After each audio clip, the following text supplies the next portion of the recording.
Ladies and gentlemen, welcome to Comics Evolve, where we discuss all things around comics media culture with your hosts, Andy, Jarian, and Alex. Welcome to Comics Evolve, myself, Andy Stead. And I'm Jarian Gibson. And I'm Alex Stroud. And I have missed you guys and that intro. It has been a long time. I'm really happy to be back. It's been, it must have been 4 or 5 weeks since the three of us have been live on together. I saw you guys on last week. I didn't have a technical hitch last week. I had a child hitch last week. That was the problem last week. But how are you, Alex? All right? Yeah, pretty good. I've actually been saving this until you got back on. Got another Funko, got Captain Planet. Absolutely love this Funko. It is awesome.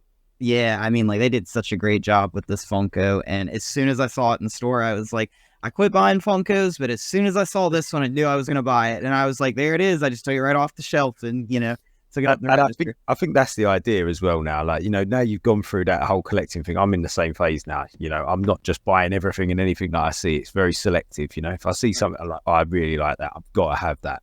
Well, and what's funny is this is one of those where, like, suddenly I'm like, well, now I have to have the set because I need all the Planeteers, right? Like, I need all of them. So, like, I'm like, oh no. So, like, now I'm like, I guess I'll be buying those now too at some point. So, too bad they don't have the Don Cheadle version of that pop. That would be so funny. I thought that was Don Cheadle. Wait, it's not. That's the only reason why Alex bought it. Jarian, how are you? Doing pretty good. Back from my travels around, and it's been stressful couple of days, but it's all come out good so far. So just happy to be here and back with the group. Yeah, that's it. Exactly, that's it. Back to where we belong. Back to what we like doing. Yeah, I've had my holiday and all sorts of stuff and football stuff, and it's been crazy. But yeah, back to it now. I finished my Game of Thrones rewatch. How was that? Done. Yeah, it was immense. Do you know what? I think I enjoyed it better second time round. And I tell you what, the 7th season got a lot of flack from fans, and I understand why. And still on a second watch, I understand why. But on my first watch, I probably didn't like it as much as what I liked it on my second watch. I think the expectation had gone, and I enjoyed it more on the second watch.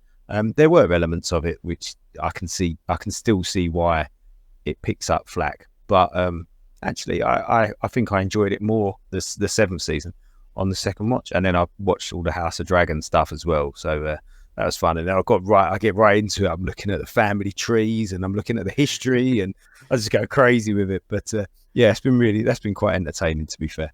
I've quite enjoyed that. But do you want to know what I rewatched recently? I rewatched all 16 seasons of It's Always Sunny in Philadelphia. Wow. Yeah. How many episodes a season? It depends on the season, but there's at least in the double digits episodes each season. Probably 20 in some seasons. Yeah. Like, man. So you haven't really been on your travels, have you? Just been watching. Yeah. Brilliant. Oh, wow. That's an undertaking, isn't it? Yeah. And Shackman has been involved with that series, so he's directed it and helped out with it. So it'd be interesting to see that if they pull anyone or any ideas into Fantastic Four from that. So, because I know that a lot of people wanted Glenn Howerton to be Reed Richards. And I could see it. He could do the Dennis Anderson system to sue. It's so funny. Yeah. That show always makes me think of, like, Seinfeld, but, like, a worse version. Like, how bad can the friends be to each other as friends, Like, because they are always just, like, sticking it to one another, so. Brilliant. We're going to talk a little bit about Loki tonight. Season 2 is coming out next week, actually, or is it the week after next week? It's on the 5th, because they changed the day, didn't they? They're going to bring it out late at night. Yes, I actually have that's my one news thing for Loki, so I'll just do it now. It will premiere on October 5th at 6 p.m. PST, so Pacific Standard Time, instead of October 6th. So basically what happens is it looks like from the Ashoka releases, who have been doing Tuesday evenings, is a lot better than the early crack of dawn mornings for the show release. So it looks like that has rubbed off, and it's going to follow with Loki. So there you go. Very cool. Yeah. And it's what, like 2 weeks from tomorrow? Yep. That it will be releasing. Yep. So Yeah, so we're going to have a good chat about Loki today. We'll obviously cover off a few little bits and pieces on the news. And I know, Alex, you've been popping out some posts on the group, haven't you, about Loki and trying to get some feedback and some ideas from some of the group members. So let's go straight to you. What have we been talking about on the group for the last week or so about Loki? So, I mean, honestly, I feel like a couple of things that I feel like stand out from the first season is Sylvie. You know, in this trailer, we see Sylvie. She's in a McDonald's, you know, which is kind of funny. But I mean, like, it almost seems like, you know, at the end of season 1, we didn't really see what happened to her. We just know that she kind of got, like, probably chewed up and spit out of the TVA, but we just don't know, like, where she ended up. And this trailer doesn't really tell us anything. You know, it kind of leaves that idea that maybe she's on the run, maybe she's like, you know, maybe somebody came and ousted her, or even just the fact of like, you know, maybe she's been stranded there. You know, that could also be another thing, and she can't escape that year that she is, or whatever, you know. So yeah, I mean, I think that's a really big one. And I think a lot of people are asking that question of like, where is Sylvie right now going into Loki, and what happened to her at the end of season 1 leading into season 2? She was such a popular character, wasn't she? That I think, you know, people want to know that answer. You know, sometimes when there's loose ends in not just Marvel projects, but any sort of fandom, there's loose ends, and it's not about a character that people have really adhered to. People can kind of just brush it under the carpet and move on. But with a character like Sylvie, people are like, no, we want more Sylvie, so we need to know exactly what's happened to her. But I think we're going to find some answers out pretty early doors in this next season of Loki. It seems like they're going to jump straight back into Sylvie's story as well as every other character's story. So that should be good. Yeah, I'm either thinking that she got banished, or she's a witness protection program with the TVA. Maybe Loki / Mobius kind of hit her out in there. Just I don't think it's Loki. I think maybe Mobius might have hit her out there to protect her from either He Who Remains, the earlier self, or another variant. Mm-hmm. Yeah, and I mean, like, I think RMC made a good point. Like, maybe like she's looking for like some sense of normalcy. Like she, like after all that, she's just like, like I really stepped in it. I'm got way over my head, and now I'm just going back to like, you know, to be insignificant and disappear for a while. And I really like that because like I feel like for her, you know, like it kind of like was almost the end of her journey because she felt so betrayed for the TVA. And then like once like she ends the journey, it's like, well, what do we do now? You know, like that's exactly what I was going to say. That the end of Loki season 1 was kind of, she completed her mission. That's what she wanted to do. She wanted to get to the end of time and, you know, kill whoever sat on the chair. I think she actually even said those words. Mm-hmm. And so she completed her mission. Like you said, she wants to, it's almost like retirement. She's like retired to work in McDonald's, like you said, for that normal life. Yeah, and I think it almost gives her like a real sense of like humanism. Like she's just like, you know, trying to go back to be like a regular person and trying to get to some semblance of maybe her life, because like everything was taken from her by the TVA. So now that she's like gotten her revenge, so we'll say, like, you know, she doesn't really have anything to go back to. So like, I mean, she can kind of start fresh wherever. So maybe she is starting fresh, maybe she's not, you know. I could think of better places to start fresh than McDonald's, though. That's true. Maybe Sizzler? I don't know. But, you know, and Matt Parker actually brought up on one of those posts that, you know, about Ravonna and how he thought that, like, Ravonna Renslayer still might be, like, somewhere behind the curtain pulling the strings with all that. So maybe Ravonna plays a part in, you know, that with Sylvie. Maybe she was, you know, she goes away at the end of season 1. She disappears. We don't know where she goes. And now we know Sylvie's in a strange place. So maybe she went and got somebody who came in and removed Sylvie or something, you know? Yeah, it'd be interesting to find out if, one, where did she go? And then who was she talking to? And then have we seen her in any of the trailers? I'm drawing a blank on that. I don't think we've seen her yet in any of the promotion for the season 2. I'm not sure. No, I don't think we have. I don't think we have. It would be amazing if we don't see her. surely they've got to touch on her story a little bit more. Mm-hmm. Yeah, I don't think we have seen her. And what's weird too is like, Ravona's a big part of Kang's story. So like, I feel like they wouldn't have just introduced her to not have her come back in season 2. I feel like she plays some major part in this. Good. Didn't we see her at the World's Fair on the early one of the trailers though? I thought like with Victor Timely. Yeah, I think you're right about that. I thought that's when we might have seen her. Maybe that's the time she's from, and that's where he pruned her. Because didn't she mention being a school teacher or something? Mm-hmm. Or not pruned her, but recruited her to the TVA. Mm-hmm. Yeah. And I mean, that's another interesting one too, is Victor Timely, right? Like, obviously he's introducing some device at the World's Fair. Don't really know what that is. We can take some guesses. I mean, it's obviously going to be something to do with time travel and the multiverse and all of that. But I mean, it almost looks like that might be the beginnings of the TVA. Like, this might be like the prime variant, if you will, like one of the first ones that maybe started time travel.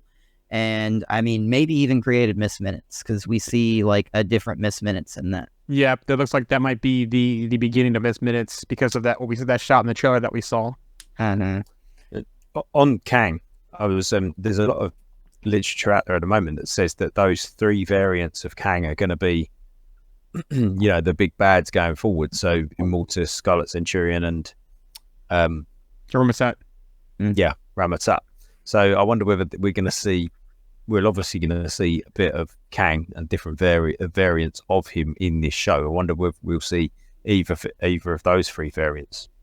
And I love that shot in the trailer because, like they made that joke the first season about the 3 space lizards being in charge of the TVA. Yeah. And, I find that funny because I feel like the 3 space lizards, we'll call them, are actually, the 3, of the Kang Council that we saw.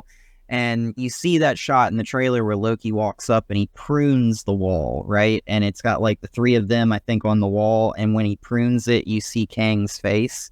And it almost like leads me to believe that like when He Who Remains was killed, Kang the Conqueror got in, was there like incredibly briefly. And then the Council of Kangs came in and ousted him. Yep. And threw him out and sent him to the quantum realm.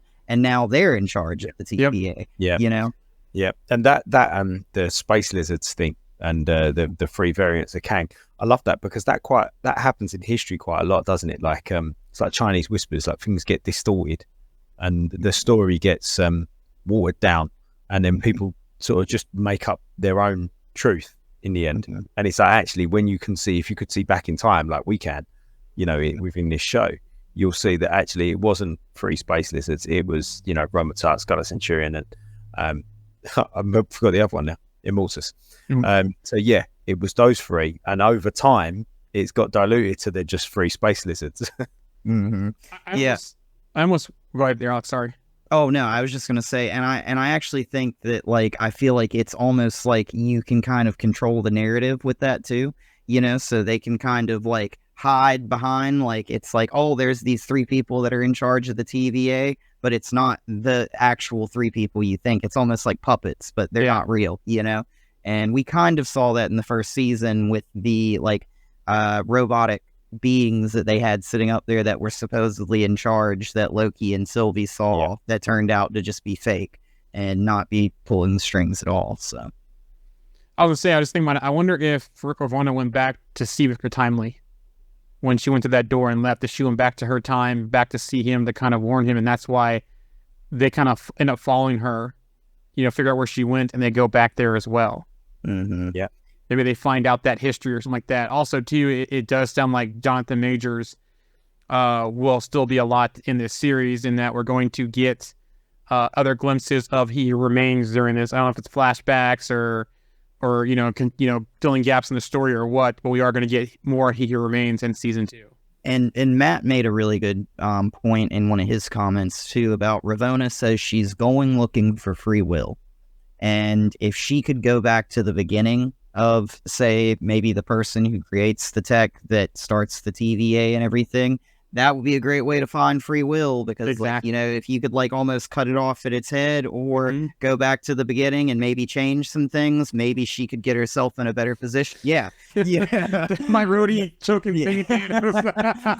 But yeah, I mean, like, I totally think that it's one of those things where like we could totally be looking at like a situation where Loki, Mobius, Ravonna, everybody's like in the past where Victor Timely is at the World's Fair, all trying to get to what they think is the one point to where everything all starts. And, Yep. you know, that could lead to the tech that maybe like, because it doesn't have to be the same variant, but maybe this is the variant that even had like He Who Remains, like build tech off of to harness Goliath and stuff like that, you know? Or what if it's the same person? What if Victor Timely is He Who Remains? Yeah, he could be like a younger variant of He Who Remains, and He Who Remains could just be like the older retired version or something. You know what I'm saying? Like I don't really know how to say other than like, you know, just the really old version of him. You know. Speaking of Jonathan Majors, have either of you seen Creed 3? No. Okay, I was just gonna say that his fighting style in some of the tones in Creed 3 are kind of similar to the tones in Quantumania, and his fighting style seems to be like I watched Creed 3, I was on the airplane, and you definitely see some parallels between how he played that role in Creed 3 to how he plays Kang in Quantumania. He's certainly a harder sort of version of Kang, isn't he? The one that was there. You know, he Who Remains one seems like he's lost his mind a little bit. Been battling too long. Yeah, but the Conqueror version that we saw in Quantumania, he's very battle worn, isn't he? You know, he's a mean guy. Yeah. Go watch Creed 3 because you can see the trickery that he pulls. Okay. Like he pulled with Janet when she helped rebuild his chair. You see that similar trickery, that similar kind of style. So yeah, if you get a chance, go watch Creed 3 because you can see a lot of that in there. Yeah, he was definitely, I felt like in Quantumania as Kang the Conqueror, like incredibly more physical than I thought that he would be like as Kang. And what I mean by that is like as Kang, like he was literally straight up throwing punches and kicks and like fighting, and like not that I have a problem with it. I was just saying like, you know, it's one of those things where like I was very surprised with like how physically fighting like Jonathan Majors was in that movie. And I think you hit the nail right on the head, Andy, when you said that he's like definitely more of a brutal version of that from that perspective. Very hands-on. Yeah. And I still don't think that he met his demise in Quantumania. Oh, no. I think that's all trickery. I don't even think Scott and Hope got back to their proper timeline. You know, there's something going on there. It's almost like he used that time to trick Scott, but also to trick the council. That way he can get himself out because they put him there. So I think we'll see that, and I think maybe some hints in Loki season 2, or that's what's going to be part of the Kang dynasty. And I feel like since this is an Ant-Man franchise that this happened in, I mean, the first movie, they talk about how Janet Van Dyne basically went, you know, like subatomic, disappears, whatever. This is kind of the same situation, right? Like he just basically just got sucked in, disappears. Everybody's like, all right, I guess he's gone, and he can totally come back, you know? It's kind of like, and it's a nice little bookend, I think, on both ends, where like we've seen it once with Janet, who was in the quantum realm with him, and that's the reason why like she was there. And then, you know, like they can kind of like play this off of like she knows about him, they defeat him, and then that happens to him, and he goes like even further down into the quantum realm or something, or into that, or he's stuck in a probability storm, and they end up needing him to defeat the council because the enemy of my enemy is my friend. Type scenario from the Kang dynasty. Firstly, high nostalgic Poblas, we can see you. I know you're saying hello. Secondly, I'm interested to see more of Loki's, like using Loki's power. It looks great in the trailers when he's using his power. So I'm interested to see that again, actually, because I don't think we saw a little bit of it in the first season of it, but other than that, we haven't really seen a great deal of it before, have we? So, you know, to see him doing more fighting, I'm interested to see that. I'm also interested to see too if we're going to see more variants again of Loki, like we did in season 1 in the Void. Yeah, like what happened after Goliath was taken down and he remains. What happened to them? Because a lot of them are still there. So they get sent back. Are they still there? You know, what's going on with them? or does he need them to help whatever quest he's on in season 2 to get some things done? Yeah, and I really like what they've done with Loki in this season too, where it looks like he goes right back to the TVA, and it's like season 2 starts where he's almost in the same exact position that he was in at the beginning of season 1, where he's like going through the cycle now of being a part of the TVA and learning, like, you know, they all think that he's just like somebody probably that maybe doesn't, he's not really supposed to be there. It seems like something funky's going on there. And yeah, I mean, it's almost like he went right back. It's like a snake eating its own tail. It's like he just went right back, you know? And yeah, I really like what they did with that, I think, leading into the season. We've got this, the time slipping thing as well, you know, where he does that funny sort of move. Time distortion. Time, yeah. That like in Across the Spider-Verse, similar to that. Yeah, like glitching. Mm-hmm. Mm-hmm. Yeah, so what's that all about? Where's that going to leave him? You know, how are they going to solve that? Because that's the little lad from me. Well, he's not a little lad; he's like older than me. But the guy from Indiana Jones, I can't think of what his name is. Short Round. Well, yeah, but I was trying to think of his actual name. Yeah. Or Data Quan something. Yeah. Him. I wonder how much of him we're going to see as well. You know, because it looks like he's kind of responsible for working like out tech. Slipping. Yeah, that's It's Kihei Kwan. Kihei Kwan, right? Yeah. So yeah, it'd be interesting to see how much a part he takes in the show as well. Great scene with him too. Like, I love that where Mobius is like, "Do you know what's going on here?" Like, "No, I don't." Like, "Do you know how to fix it?" "No, I don't." Like, you know, like it's well, like, yeah. You know. Which it seems like that happening to Loki is just something new that maybe they haven't seen in the TVA, which I think is a very interesting situation. Because, like, you know, after seeing Spider-Verse, I think you hit the nail right on the head. I think it is a very similar situation. Maybe it's like he just doesn't have his universe anymore and he has no anchor in the multiverse or something, you know? Yeah, that's nice. Mm-hmm. Yeah, I wonder whether it's got something to do with that. Like you say, yeah, that's a really good idea, actually. Yeah, but seeing that being solved will be interesting. Is there anything we're missing in Loki that we'd like to see, or anything that we think we might be seeing that we haven't spoken about yet? Any larger ties into this multiverse kind of saga that we've got going on? You know, anything that we feel might lead into Secret Wars a little bit more? I think we might get some ties at Deadpool 3. Right. You know, I think that's going to tie in because it looks like from stuff that we've seen out there is that they're in the void. Some things are going to happen in the void. It sounds like people might get pruned. So I won't be surprised if we get not probably see like a direct shot of Deadpool, but some kind of hint for Deadpool 3. It'd be great to see like in season ending post credits to see like Mobius and Loki at the beach and someone steals his jet ski. And then all of a sudden you see like a red suit in the distance on a jet ski taking Mobius' jet ski. You know, we think we're finally going to get the jet ski of Mobius moment, but we don't because Deadpool steals his jet ski. He's because Owen Wilson has been, I think he's actually confirmed to be in Deadpool 3, isn't he? Per reports, yep. Sounds like he's going to be in there. So, and we already have some TVA in there as well.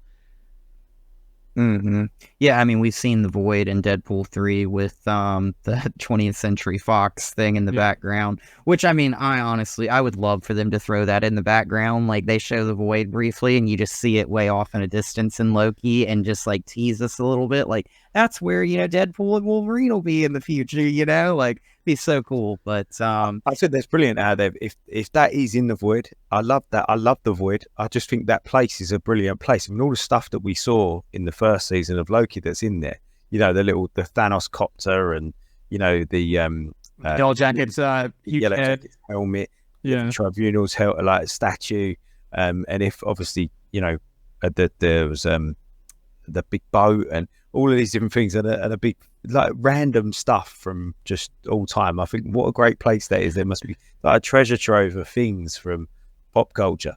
Behold my stuff. Yeah.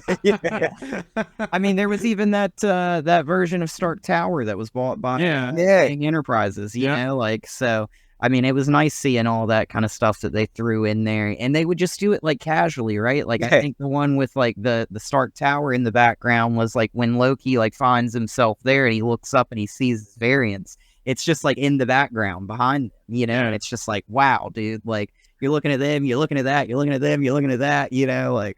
And that's like a perfect Easter egg as well, isn't it? It's like, we're just going to throw this in there, and if you see it, you see it. If you don't, it doesn't matter. It's not going to affect the story if you don't see it. That's what you want from an Easter egg, you know?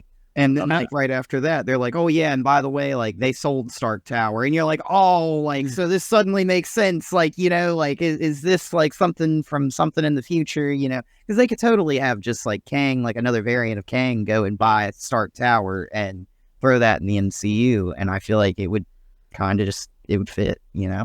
Yeah, sure. I don't think you'll have any Secret Wars ties other than getting some characters possibly, like, in Lead the Deadpool 3, but I think he'll probably give us some more seeds for Kang Dynasty. Yeah. I'm really curious to see how this season ends. I feel like it almost has to lead up to Secret Wars, right? Like, I don't imagine that we're going to get like a Loki season 3, I feel like, before Secret Wars. Maybe we do, and I'm wrong, but I feel like with the pacing and where we're going and with the projects coming out and stuff like that, I feel like this probably ends with Loki in some place that sets him up to be like a big player in Secret Wars, because like he's going to be trying to break out of this loop, break out of this cycle, and at the same time it's going to be like it's going to be in his interest as well as like the Avengers to try and stop this situation. And I think like he's actually probably had a little bit of a turn of heart now, so it'll be one of those things where like he's almost going at this from two angles: one of vengeance because he's mad at Kang and his variants, but at the other side of like, you know, he's really kind of just like broken by the end of season 1, you know. Like he almost ends up in the universe that's going to have Battleworld maybe, or some remnants of like where people that go to where incursions happen maybe, and that's like the same universe as Battleworld, but we don't see Battleworld. Maybe, you know, along those lines, maybe we get some kind of Beyonder hint.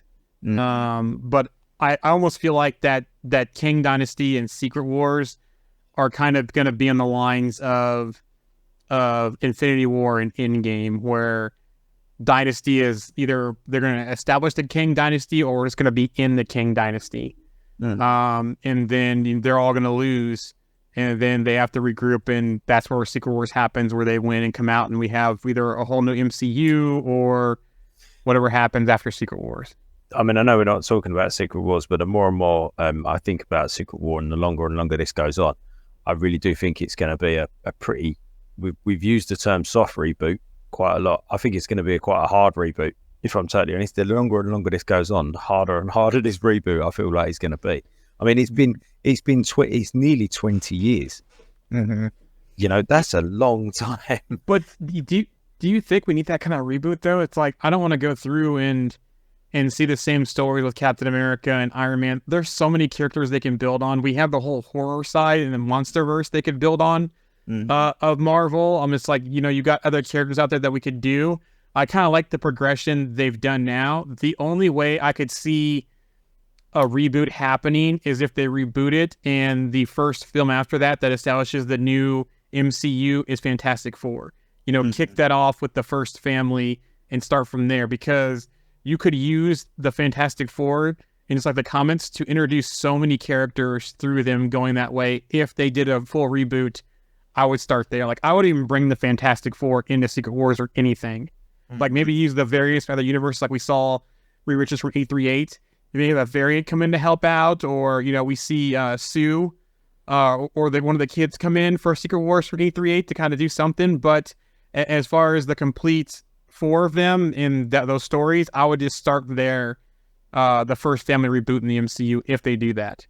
I think we've got a few options for the reboot, and I mean, like, I think a few of them have been kind of out in front of us already. One option is, you know, I think with the reboot, it's kind of like acknowledging that the multiverse as we know it right now in the MCU is not going to be the same after, like, you know, these upcoming movies and everything, after Secret Wars and everything. Like, some things are going to be changing, you know, and I think it'll be one of those things where, like, let's say the multiverse is destroyed, right? So I think that you could end up with Battleworld being like either in the quantum realm, because the quantum realm is like the place in between like everything, and it's just like everybody gets sucked there, and it's just like everybody who survives is in the quantum realm. Or they could put everybody in the void, and the void could be where Battle World is, because it's like, you know, at the end of everything, it's like, you know, whatever, Kang's got Goliath there, maybe, you know, all kinds of stuff. And then option number 3 is they just do the thing where Kang has basically like put things in the past, like Kamala Khan's bangle, like the 10 rings and stuff like that, and they go to like kill him at the end of this, and he looks at them and he's like, you realize, like, if you kill me, then like the 10 rings would have never gone back, like, you know, like I will never take these back in time. You will never have Tony Stark basically be in a cave building the arc reactor, because the 10 rings didn't like get him and put him in that cave, and all of this would have never happened had it would have not been for me. So like, if you do this and you kill me, then it's all over for you, and the universes, you know it, and the multiverses, you know it, will not be the same. Yeah. And that's going to be one of those moments where they're going to be like, all right, well, let's do it. Like, let's go ahead, and it'll be like, we'll see you, and, you know, everything's reset, and maybe some people like a Wolverine or somebody might remember it, you know, and that's reminiscent of you know, House of M, isn't it? That whole situation there, and obviously in Secret Wars, where the guys were on the Ark. I mean, it was like Reed's team were on the Ark, and they remember that it wasn't the way that Doom recreated it. So yeah, I like that idea that somebody remembers, but will they then try and restore what was before? One thing you can be thinking too, you mentioned the quantum realm being used for battle world possibly, or that kind of thing. What if when King the Conqueror got defeated in Quantumania, he went to like they call it the Beyond, when he got shrunk down, that's where battle world gets established. Maybe that's where we get the Beyonder, and maybe he tricks the Beyonder, and that's how he starts establishing battle world and pulling people in for that. I wonder if that could be a way to, one, kind of establish the Beyonder, but then Kang end up with the Beyonder's power some way, or something like that, to start pulling people into that world. You could almost have Kang just like basically go into that quantum engine or whatever, become like pure quantum energy, be able to manipulate quantum energy, and be like the Beyonder, and then pull everybody in, destroy all his variants, and make Battle World. Yeah. And then it's one of those things where it's like, this is now my world. The multiverse is destroyed. I destroyed the multiverse, so there is no more of me. It is only me. It is only this version of Kang. And, you know, whoever is here, you're lucky to be here, kind of type of thing, because like, I brought you here. And they could do something like that, and I feel like that would be like, wow, like, that would be an interesting way for them to do the Kang dynasty, that he established that as the King dynasty that way. And then he starts at the end of the King dynasty. He's, like he said, the only variant left, kills everybody, starts pulling people in, and that's how we get Secret Wars for the second Avengers. Yeah, that sounds pretty likely, actually, when you say it. And with a name like Kang Dynasty too, I feel like that's where we get the explanation of like who started maybe the TVA, like where this all, how we get from this to He Who Remains to, you know, Kang the Conqueror, maybe eventually to like the whole like order of how the transitions happen. And are they actually going to use? Go ahead. I was going to say, I think we might get more history on the TVA in this second season of Loki. I think we might find the origins of that, and I think we've already sort of touched on it. That might be when they, you know, they go back to that World's Fair time, and that might be when, you know, they start that all up. And one thing I wonder too is that in season 2 or in Kang Dynasty or Secret Wars, are we actually going to hear the name Nathaniel Richards at all? Any reference to that? That'd be interesting too. That would. Let me just throw one more thing out there. The multiversal war stuff that they talked about in season 1, with this whole thing with the multiverse and time travel, I think it's really interesting because there's a real possibility, and somebody brought this theory up, that multiversal war that was referenced in season 1 is actually the one that's about to come and not one that's already happened. And I really like that idea. It has already happened to some. Well, it has. Yeah, and that's the like point. Loop, you know, like it's like playing. It wasn't the Kree and the Skrulls mentioned in that war, or at least the Kree mentioned in that war about the multiversal world in season 1 when they did that. Wasn't like the Kree or somebody that we were able to establish a part of that war when they had that animation of that drawing? Maybe the animation suggested it, but I don't know whether they said it. And we saw the Skrull Kang in Quantumania, did we not? Like, so Yeah. I mean, like we know, like I feel like they're leaving the breadcrumbs almost for us. That's why I wonder at the end of Secret Invasion when Fury talks about the Kree and the Skrulls coming to peace. I wonder if that's a further thing that could lead down to this, where something happened, or the pieces that happen, and that's part of this whole grand scheme of war things. Mm-hmm. But no, I think you're right, Alex, and I think this is the multiversal war that He Who Remains was talking about, and it just it happened for him thousands of years ago. It just hasn't happened for us yet, which is what I love about time travel. Mm-hmm. Yeah, I mean, it seems like everything in the TVA and maybe the multiversal war and maybe everything that's happening in the void could all be outside of time, right? Like, so it doesn't really have to be like, oh, this is before this show or this is after. It could take place like during every single one of them, you know, because it's not really like It's an ongoing thing. Yeah, it's not in time. Like, it doesn't really like it's its own little thing, you know. It's like a pocket universe almost. Now I gotta go back and watch that explanation of that, because I could have sworn they mentioned some of the Kree and the Skrulls and that multiversal war thing. I gotta double check that. Mm-hmm. Awesome. Yeah, so really looking forward to that. This, like you say, 2 weeks tomorrow, and then we'll have our weekly breakdown of the episodes. I'm looking forward to that. And it's a 2-episode premiere, isn't it? Is it? I didn't think it was. Yeah, me too, but I didn't think it was. Maybe it is. I don't know. I didn't It's think still going to be 6 episodes, right? Yeah. Okay. Yeah, 6 episodes, and they're the sort of standard length ones as well. That kind of 45 minutes long. Mm-hmm. We've obviously, you know, we've become accustomed to 6 minutes of credits at the end, so 37 minutes long with 6 minutes of credits. Going deep in search at the moment. Look at that search face. That's a search face, that is. I just hope that they don't leave us with like a huge cliffhanger at the end of this. Like, I know they are. I know they are, but I'm like, please don't do it to me. Like, you know, like I'm so curious how they're going to do it. Like, I mean, they could almost do 2 things here where we end up back at the Citadel at like the end of time, almost at the end of this season again, or they could go somewhere completely different, you know, and it would be very interesting. You know, you were saying a bit earlier about how this almost seems like Loki's back in the same place again. It's just different stuff. And like you just said there, he finishes this season at the Citadel again at the end of time again. And it just reminded me of Back to the Future, where it's kind of the same thing just happens again. And you just like, it's just happening again. Stop this loop.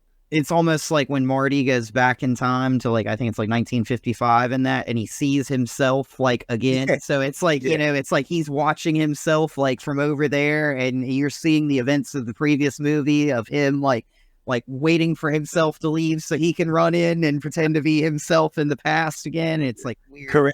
Correcting a problem that he created in the first place. Yeah, in the earlier movie, and yeah, it's very much like that. And I think this is also a really interesting situation because it's given Loki a second chance of like, hey, maybe we didn't handle this right the first time. Now we get a second crack at trying to handle it a different way this time and attack this problem differently. And he's learned some things. He's a little bit different after the first season. Sure. Yeah, 1 episode. Nothing about 2 episodes. I was wrong. I was thinking because it was similar to our show, could be able to do the same thing, but not. Also, too, I want to see if we're going to get that Thor Loki reunion and the sun shine on them again too in the MCU. Yeah. Before they reboot all this stuff, we have to have that reunion. I mean, it'll be interesting because let's not forget that this Loki is not the same Loki that we saw, you know, up until the first Loki show. So this Loki, the last time he saw Thor, was Avengers. Thor was arrested him. Yes, he was trying to conquer New York. So they had none of that bonding that they went through in Ragnarok or in the Dark World or in Ragnarok or Infinity War. That didn't happen. So it'd be interesting. Yeah, I this will totally not happen, but I think it would just be mind-blowing to see this in a theater. But imagine, like, Kang mentions in Quantumania, he's like, are you the one with the hammer? Talking to Ant-Man. Like, so obviously he knows of Thor, right? So, like, imagine he's about to kill Thor, and Thor doesn't have his hammer, and Loki picks up the hammer and hits Kang with it, or something like that. Like this version of Loki, like one that's been redeemed almost, is now worthy of Thor. It would be one of those things I feel like it would be very interesting to see happen on screen, and people would almost be shocked and love it at the same time. You know, anytime someone picks up that hammer that isn't Thor, people are shocked. So yeah, that's true. I still think for me the best was still Vision in Age of Ultron. Yeah. They're standing there talking, and he picks up and hands it to him. I'm like, all right. and everybody just goes. I love that too, because Thor is like literally just telling like Tony before that, like, you don't know what you're doing, you don't know what this is going to create, and he's like, well, good work, and just turns around and walks off. Yeah, and then he goes, okay, let's go. Yeah. Well, no, he comes and helps them. Remember the lightning in that scene? Yeah, because Captain America's trying to stop him, but Thor actually helps him because of his vision that he had with Sylvie. So it's fun. It's kind of funny because I know what you're trying to say is that up until that point, no, everyone kind of is a bit doubtful about Vision, and then once he does it, everyone goes, "All right, he's in." Yeah. and I love it too, because Tony's literally like, okay, so like I helped create Ultron, so naturally the only way to fight Ultron is to create something else that's like Ultron, and everybody's like, no, not again, like, you know. So he's like trying to do the same thing again. But I mean, that loop again. Yeah, exactly. But I mean, like Tony's like way is he's like, well, we'll just do it again, but slightly different this time, and everybody's like, you are so reckless, Tony. Like, come on. Like, that's the engineer in him, though, isn't it? Yeah. Again, just change something. Just keep trying it until it works, right? Chaos monkey engineering. Brilliant. Okay, very much looking forward to Loki season 2. What we got on the side of news, Jarian? We got anything interesting to talk about today? Secret Invasion. Today they dropped the Assembled episode, The Making of Secret Invasion. That is available now on Disney Plus. I'd quite like to see the behind the scenes stuff on the big action scene that they done on the road, because that was good. I mean, I know that the show got slated for different reasons, and there was good bits and there was bad bits, but that was a good bit of the movie. I really enjoyed of the show. I really enjoyed that, so I'd like to see the behind the scenes. I think it's going to end up being appreciated more later once things pan out, and that could start with the Marvels, maybe not. It depends. Maybe the Marvels could completely ignore Secret Invasion, but I think at some point it's going to be looked back on as a better show with implications that it starts. There was one rumor that I saw, and I don't know how true this is, but I absolutely love it. And they were talking about Emilia Clarke eventually becoming part of like an Excalibur team, and I love that idea. Like, I think that is, like, I don't imagine it to be, like, true, but you see her, like, go and basically, like, kind of leave Nick Fury's side, I feel like, at the end of that, and it seems like, you know, maybe that could happen. Maybe she would be a part of Excalibur. Maybe they form a team like Excalibur. And, you know, she's, like, a powerhouse. So, like, I mean, like, I'm not complaining if they do that. I really like that. I think, like, for a character like her, that would be great, you know? From the Facebook chat here, reunite her with Kit Harington. Yeah, because we need to see where he's at, right? You know, and what's going on after the Eternals and the Blade voice and the post-credit scene. You know, we need to see what that comes to fruition with. Just full stop. We need to see where Kit Harington's gone. Mm-hmm. Like, where is Kit Harington at the moment? What's he doing? Has he been making shows or movies? I'm not sure. And he's just, like I said, he's been on my screen for the last 3 months watching Game of Thrones, but I haven't seen him move for ages. Icarus Spin 2 on your screen as well? Yeah. Was it? Not only for a few seasons. Spoiler alert. They need to do like a special presentation for Black Knight or something like that, you know? Like, they could totally do, like, just like it. And they could totally go all the way back to, like, how, like, the Black Knight came to be, how the sword was passed down, and, like, you know, he's finally, like, the one Dane Whitman is the one that's currently holding it, and it could just end with him, like, going to get the sword or something, like, well, you could Blade scene. You could have that, the really cool idea that the intro credits, you know, like a Wolverine Origins intro, showing you the kind of journey of the sword, the journey of Excalibur, until where we then pick up the show sort of 6 or 7 minutes after our credits, and you know, you've got a voiceover. It could be, you know, King Arthur or something talking over. It could be Blade. Yeah, it could be Blade. Yeah, because he's seen it. Or, yeah, exactly. That'd be really cool. Yeah, I mean, and go ahead. I was just gonna say, Blade could have been aware of the sword, and then Blade's really old. Let's say he's been around since the late 1800s, right? He probably knew of the sword back before Dane Whitman had it, back probably when other family members of his had it, and he's probably kept an eye on it all this time. And maybe it's just one of those things where he pops up and he's like, "So you gonna use that sword now?" Well, that's where with Blade showing up at the end of Eternal saying, "Are you sure you want to do that?" I almost wonder if they're going to use the vampire thing version of the sword instead of the actual real ebony blade. Where Dracula, I think if I remember correctly, he was able to manipulate Dane when he used the sword because it was made from the vampire thing. I wonder if that's how they're going to do the sword in the MCU with Blade's inclusion like that, because that was kind of a weird-ish type way to have Blade tied to Dane Whitman and warning him about that sword before he picked it up. Yeah, look how one little tiny piece of news could make us go off on a random tangent. I had one other thought too. So remember at the end of Secret Invasion, since you mentioned the Kang scroll variant, where Amelia Clark goes into that room, there's all those caskets of people. What if that has some kind of tie into the Kang scroll variant?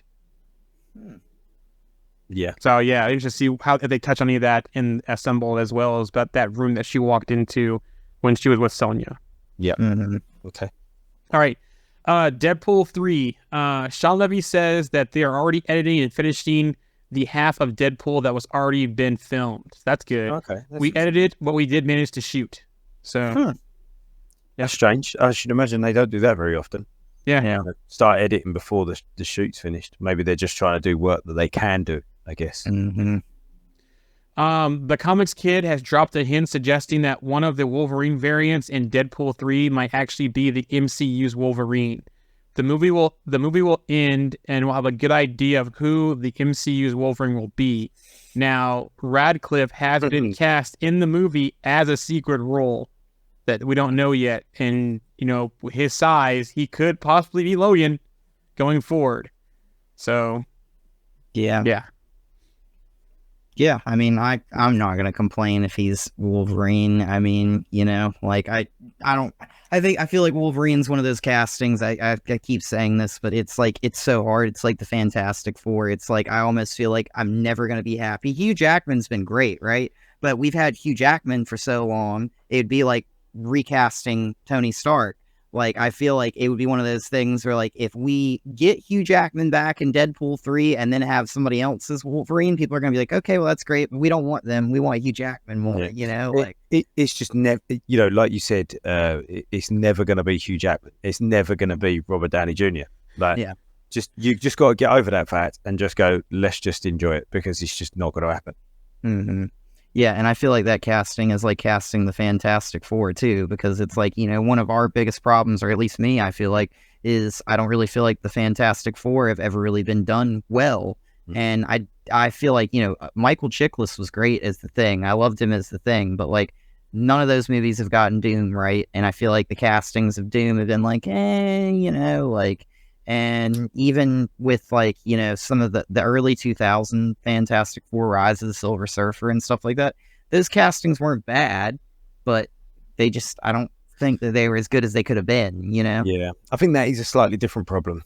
If you was to recast Tony Stark, if you was to recast, Logan, I think there's slightly different problems to casting a Fantastic Four. We've already had two people that have been great in those two roles, and we haven't had people, like we said, Chiklis was good, but other than that, we haven't really had anybody that's been great in a Fantastic Four role. So, anybody that's better than them will be good, but are you going to get anybody that's better than Hugh Jackman? I mean, you probably would, but we've got an unconscious bias that he's the original, isn't he? Everyone bangs on about, if you remake a movie, nearly every single time, the original movie is better according to the masses, or the book. If it was a book and then it was a movie, book's always better. Doesn't matter. It's almost like a default statement. The book's better. Well, yeah. So what if there are multiple variants played by Hugh Jackman, and then Hugh Jackman ends up being the MCU Wolverine? That would be crazy. We'll see. But who better to get in to play a big character and to fill Hugh Jackman's boots than Harry Potter?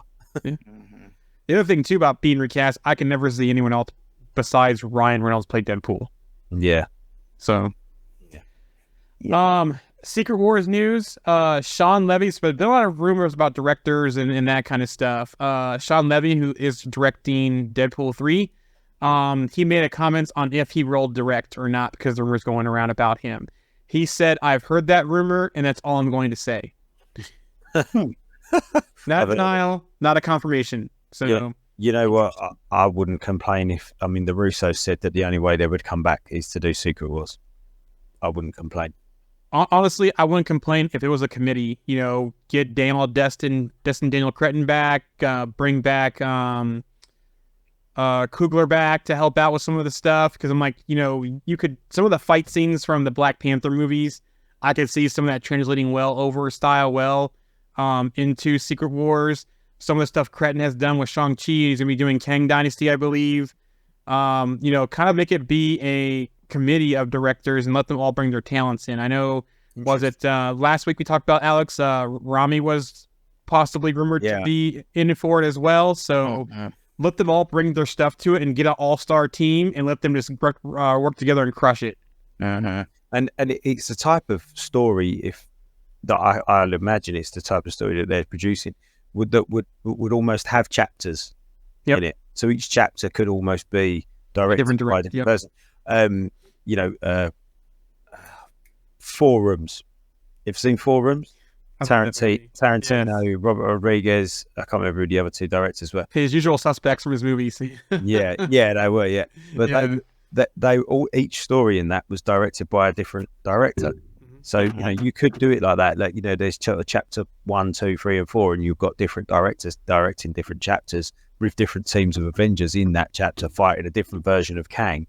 But all of the chapters kind of, come together at one. Yeah, it was kind of cool how you saw the different characters in that movie and their stories and how they came together from the waiter to the kids with Banderas and that kind of stuff. So it was pretty interesting how they did all that. That's a great film. That's a great call out too, Andy. I feel like they've got this situation too, like Kang Dynasty is going to be first, right?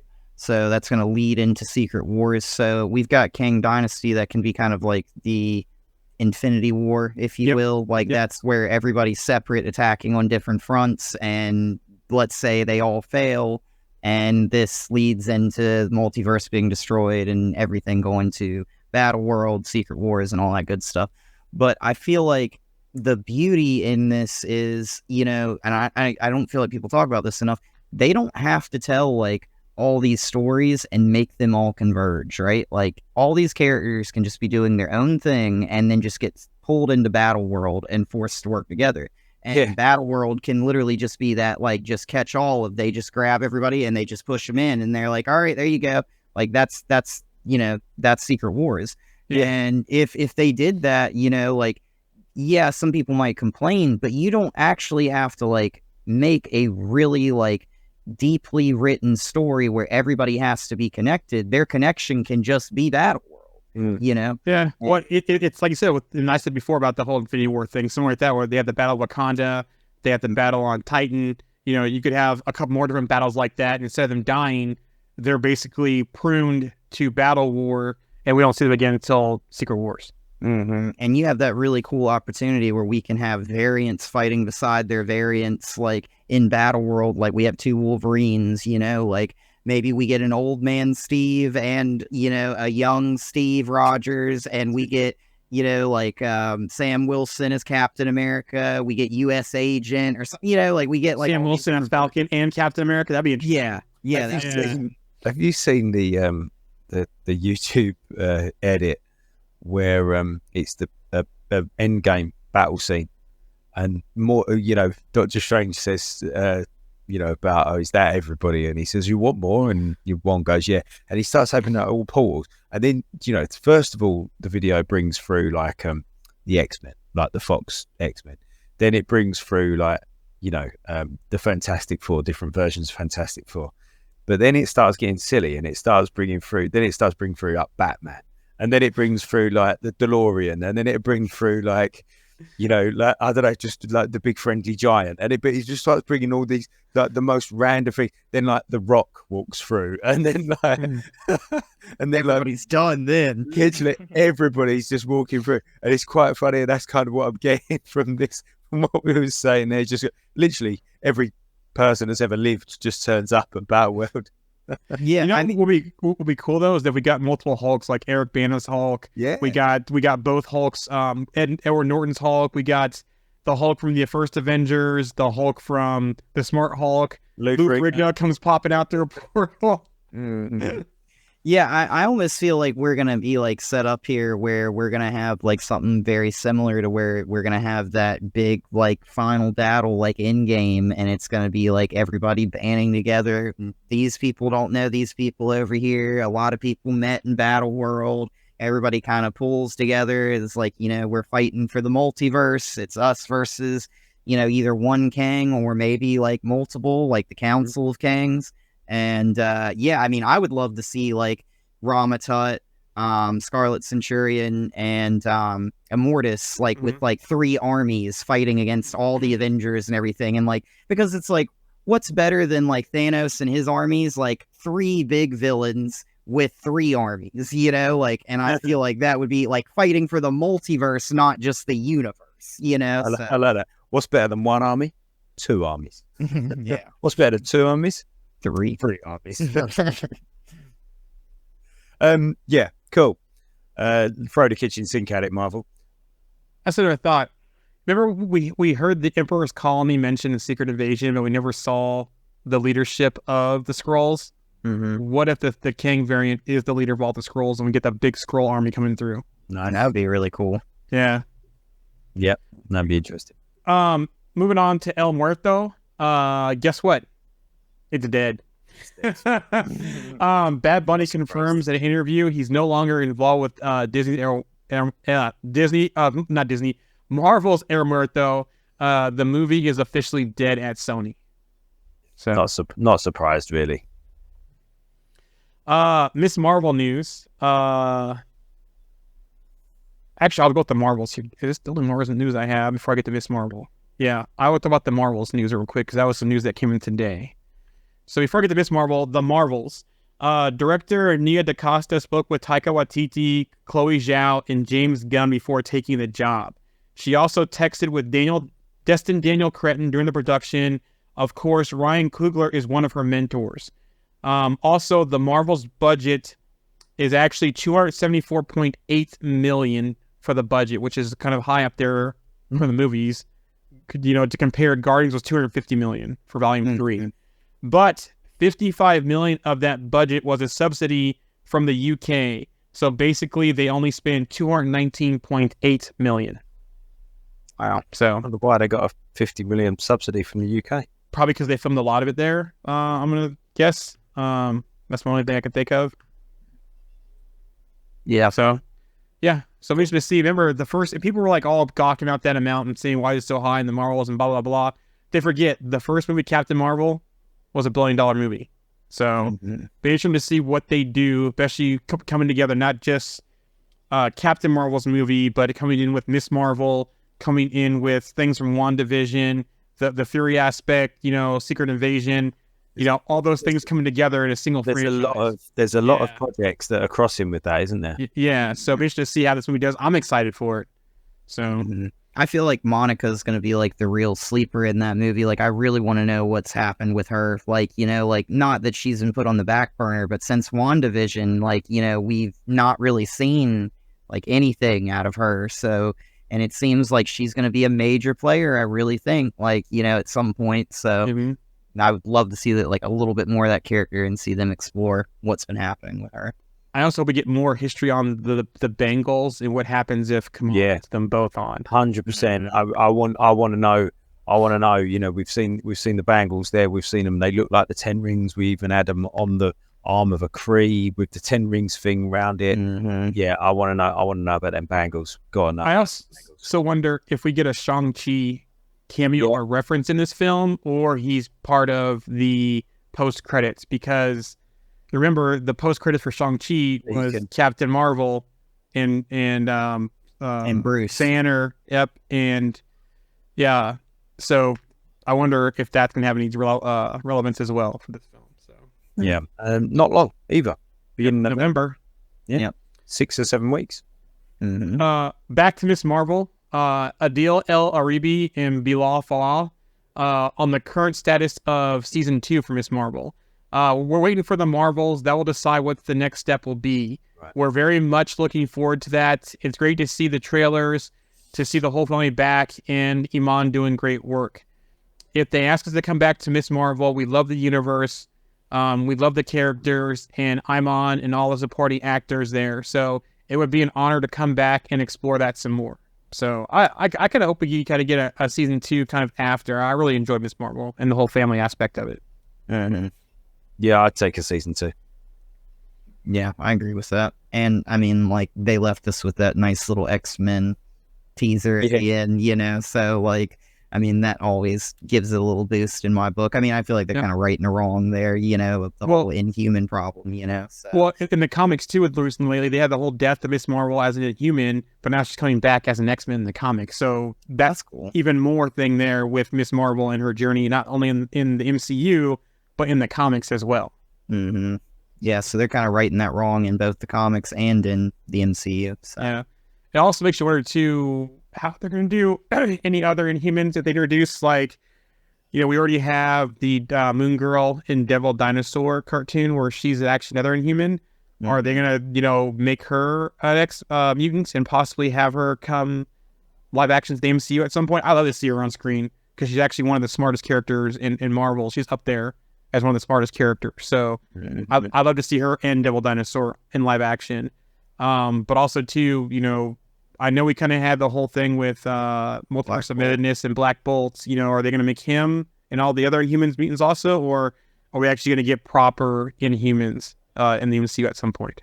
Yeah, we need to see an Inhumans project at some point. I don't see a reason why we shouldn't. Yeah, it needs to be a project. I'm telling you, Black Bolt looked awesome in Multiverse of Madness. Other than the whole, you know, Reed Richards, you know, with the sound of his voice, he can destroy you. And they did more with him in Multiverse of Madness than they did with him in that entire show that they had. Like, that show was just like he accidentally like kills his parents with his powers, and then he uses his powers to like bring down a building. I think at the end of the show, that's the only time he ever uses his powers in the show.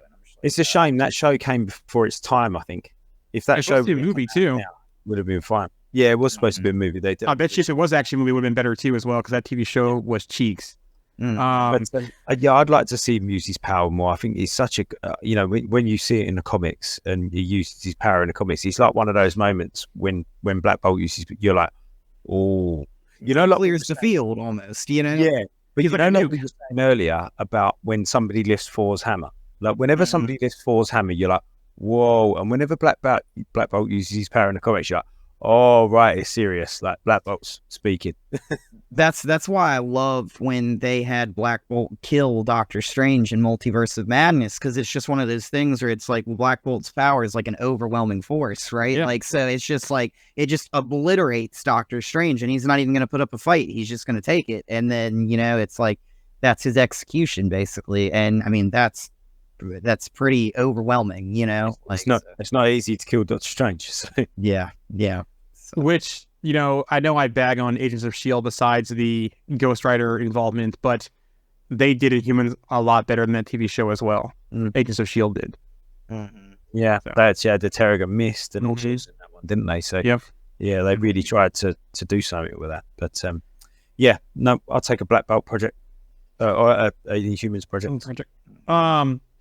The next thing in the news here, Marvel VFX workers have unanimously voted to unionize with the IAT SE. So it looks like they're going to get a union for that, and which is great because, you know, of all the rumblings that we've heard about them and the war conditions. So yeah, I think that'd be a good thing going forward, really. Speaking of assembled, we now have Secret Invasion, but to go with Secret Invasion, we also have Guardians of the Galaxy 3 on assembled as well. So if you haven't watched them, you got 2 episodes out there to watch. Werewolf by Night has been in the news lately. And I thought this was going to be some good stuff about, we're going to see him back, you know, Jack Russell and Elsa and Man-Thing. But that's not the case. The case is going to be, we're going to see more of the same thing, but different. Same, but different. So it's going to be released on October 20th on Disney Plus in color. Now, I love the black and white in the way that Michael Giacchino did this. It had that old school horror film vibe, but I'm kind of interested to see how the color plays out too as well, because they didn't use any VFX, I don't think, in this show. It was all practical effects. It was the old school style stuff. So I'm excited to see that in color, but I'll probably still have more in black and white. I wonder what sort of color it will be, whether it will be that kind of washed out, sort of 60s movies. Yeah, film vibe. Or whether it will be, poppy, like tube TV, like you're watching an old tube TV. Yeah. I almost feel like they've got like a little bit of an issue, right? Because I feel like the black and white kind of like hides some of the like practical effects flaws. Not that I think that there were any that like stood out to me that I saw that were just so glaring, but I feel like if you put it in color, they might have to do some little magic, You might see them then. Yeah. You might see those ones that didn't stand out in black and white. They might now in color. So listen to this, because Giacchino did make a comment on social media. He said, "We spent a lot of time working on this color version. We wanted to pay homage to the incredible vibrant color in horror films like the ones Hammer made, a whole new look for Werewolf by Night." So maybe they did fix that and use a little bit of VFX possibly to do that. It's not just like we've got a color tape. Let's just they actually it sounds like they've done some stuff. Yeah. And somebody pointed it out on the group. This is going to be really interesting for how it plays into the ending, where it changes from black and white to color. Which is the opposite. Oh yeah, it could go. That would be cool. It just goes to black and white. That'd be interesting. I feel like it's gonna be hard for them to differentiate the two when that happens, if it's already in color, like unless they like change the style. It's like an old tube TV to like a clear kind of like modern day kind of like style of filming or something, Also, too, this will be streaming on Hulu on Halloween. So October 31st, you'll be able to watch it on Hulu if you don't have Disney+. Cool. We talked about Loki, so that's all the Marvel news. Lando news. So, into Star Wars stuff now. Writer Stephen Glover reveals the series is now a movie. So Lando, the next time we see him in his own project, it won't be a series. It will be a whole movie. And is that still with... Donald Glover. Yep. Mm-hmm. Okay, cool. Is Steve Glover, are they related? I don't think so. Sure. I mean, he's obviously Danny's got a son. Let's look at this up real quick. Okay. Do you know what? I wasn't a big fan of. I'm a fan of Donald Glover. I wasn't necessarily a fan of his Lando in Solo though. But then I've never really been a fan of Lando. I wasn't a fan of the original movies either. Like the character, I wasn't really a fan of it. So they are brothers. Sorry. There you go. Nice.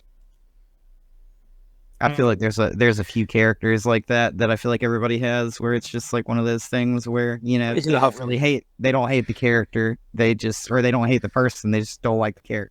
Yeah, I think Donald Glover's brilliant, but I've just never liked Lando in the original movies, let alone whether he's going to be in his own one. I'm not sure. I will see it, but we'll see. I liked him in Solo, so.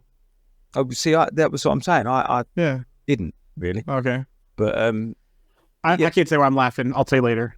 Okay. It's not for air content. It's not for air. Yeah. But also, Taika Waititi Star Wars film.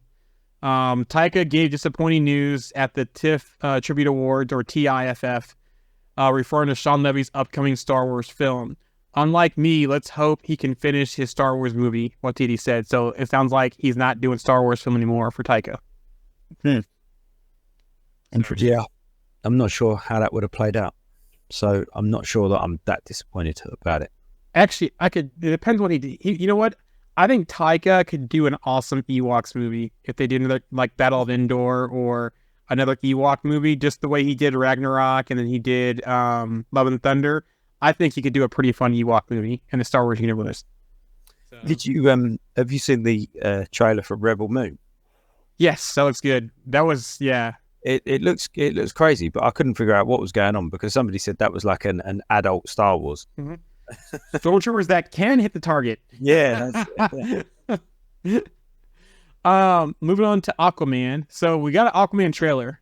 Actually, that I don't know if that kid's gonna make it out of there. Because you see that Black Manta's back and he wants to kill Aquaman and his family. They killed the baby in the comics. It sounds like people walked out of the early screenings, and it sounds like that's because in those screenings they may have killed the baby in the early screenings. I wonder if they're going to change that. In the trailer, you see his house being blown up where his dad lives. So, you know, I could see his dad and Mara dying in the final cut, but I don't think they're going to kill that baby.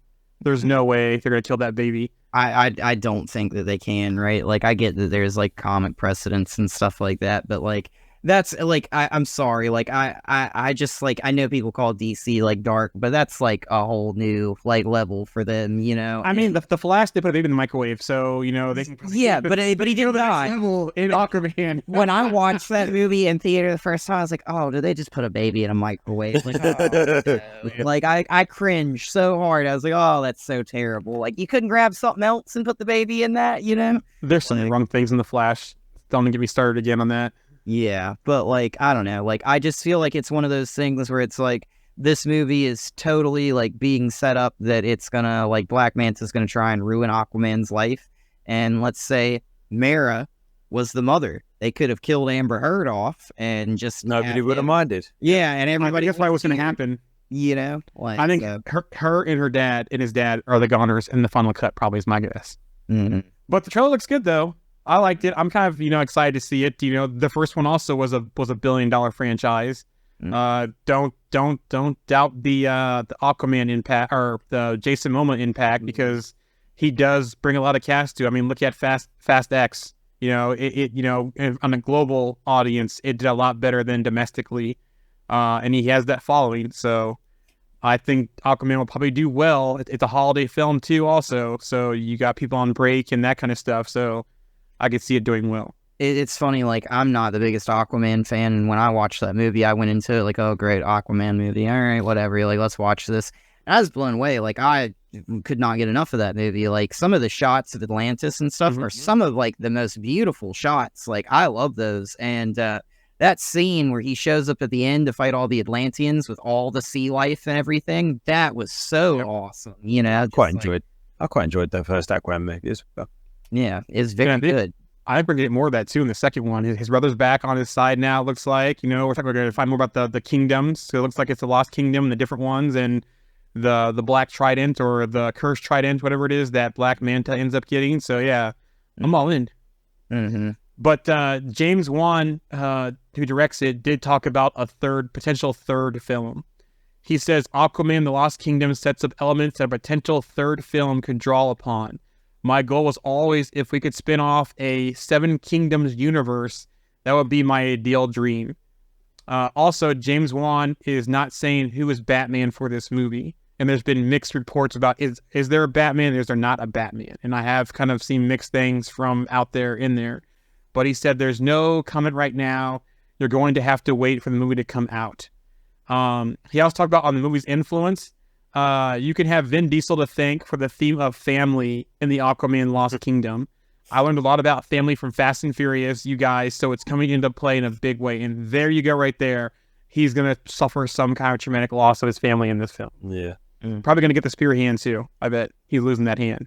I mean, like, I feel like, here's the thing with him, like, you know, we're kind of hanging out, like, on a prayer here of, like, maybe we get him as Aquaman more in the future. We don't really know what his future is. So, I mean, if he's going to go out and we don't really see any more of Aquaman, give him the hook for a hand, you know? Like, I mean, make him go out. Hook or a spear? Yeah, well, I guess it's kind of more like a spear, but you know what I'm saying? It's one of those things where it's like, let him lose the hand, right? Like, have Manta cut it off when they're fighting with the tridents or something like that. Or his trident ends up being his you know, the tip of his trident.